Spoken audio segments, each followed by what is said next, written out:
Welcome back! Cheers!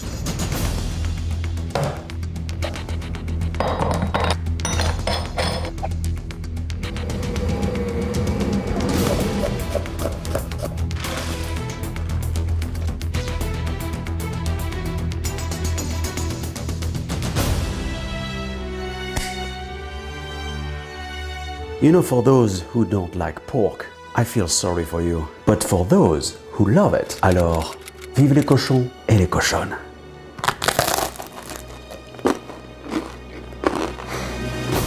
Absolutely amazing.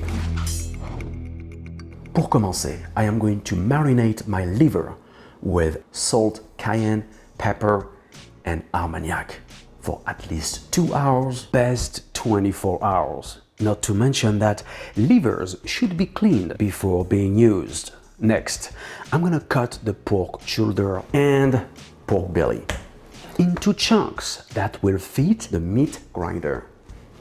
What makes a good terrine and pâté, by the way? It's fat content.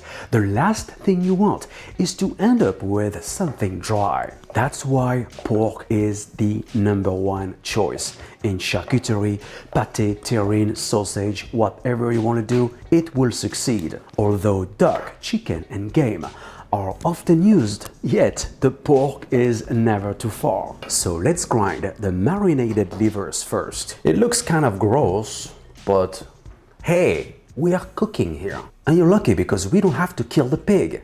I actually did. I mean, not me, but at my dad's village some years ago, and it was quite something. And what's good about the pig, the cochon, is that everything is used. There is no waste. Let me turn this beast on.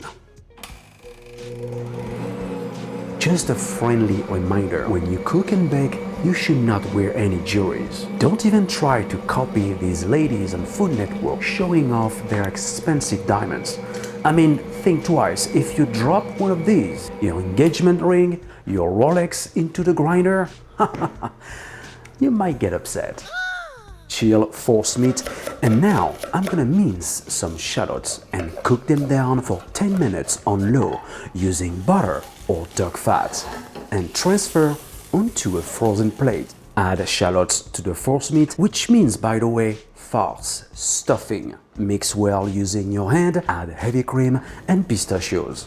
Unless you deal with a huge quantity, try to avoid doing this last step using a mixer. Indeed, overworked force meat will get tougher. Here is an awesome technique to wrap your terrine with prosciutto. Just carpet a sheet of microwave-safe plastic wrap with prosciutto, then top with another one, flatten, done deal.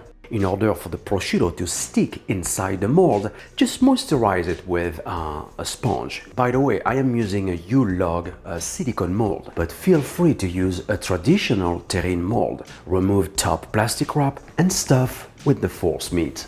Well, I can hear some of you guys asking, is it safe to bake plastic wrap? As long as the plastic wrap is not in direct contact with the heat and inside the mold and covered with aluminum foil, the temperature won't go over 170 degrees Fahrenheit, 75 degrees Celsius. So the answer is yes. End of the story. When you turn a classic terrine into a prosciutto-wrapped terrine yule log, you will impress your guests. Otherwise, use your classic terrine mold. Small or large, it will be great anyways. Bake terrine in water bath at 400 degrees Fahrenheit, 200 Celsius for about an hour and 20 minutes, or until internal temperature reaches 145 degrees Fahrenheit, 63 Celsius, and 35 minutes for the small terrine. I know the holidays is coming, so be prepared. Right after baking, place weight on top. That will allow the juice and the fat to redistribute, and let it cool slowly for 2 to 3 hours. Then refrigerate overnight. Discard cooked herbs and unmold this incredible charcuterie delicacy. Glaze with its natural gel and garnish with fresh herbs such as thyme, oregano, bay leaf, and pickles, of course, the famous French cornichon.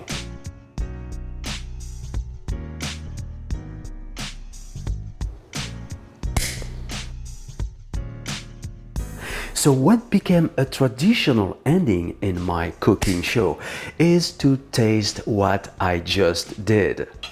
And that's exactly what I am going to do.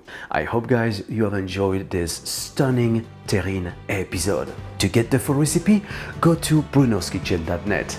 Please subscribe, like my page on Facebook, and follow me on Twitter, Instagram, and Pinterest at Bruno Albouze. Bon appétit and see you soon. A little bit of mustard, of course, and a pickle. Wow, it smells like French countryside, la campagne française.